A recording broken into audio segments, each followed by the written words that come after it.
kulang sa energy ang ating mga estudyante, Mayi. Tama. So ano ba yung inihanda natin para ma-energize ang ating mga residente? Siyempre, meron tayo Civic Club! Tama. So paano gagawin ang Civic Club, eh?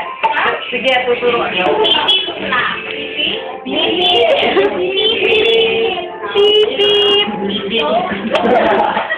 So, ang Civic Club natin, Civic Club na lang.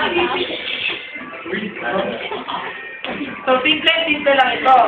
Mayahin niyo ako, ha? So, first, clap tayo ng isa, magkamalapit. Then, magpakaliwa. Then, clap ulit.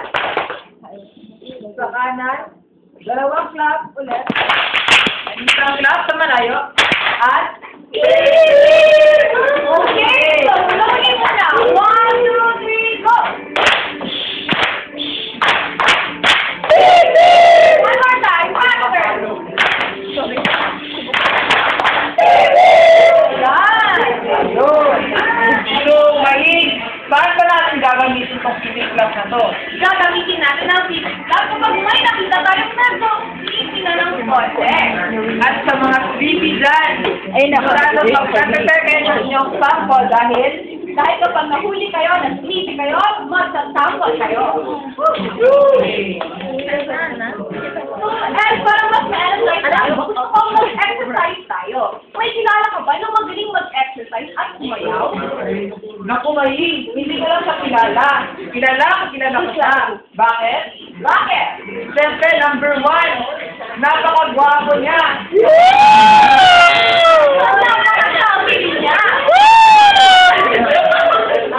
At number 3, napaka-energetic din niya. Okay, so lalasawa ka muna. Ikaw ang gising.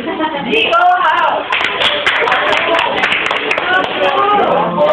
Mayang hapon mga residente. Ako si Jericho. Ako magsusunod mag-exercise. Uy! Bago tayo mag-abot sa main event na magsayo-sayo o ang dance therapy, dapat na mag-exercise.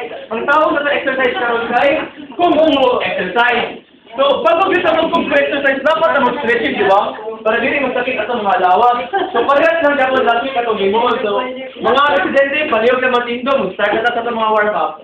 So, then, mag-i-assist sa mga residente.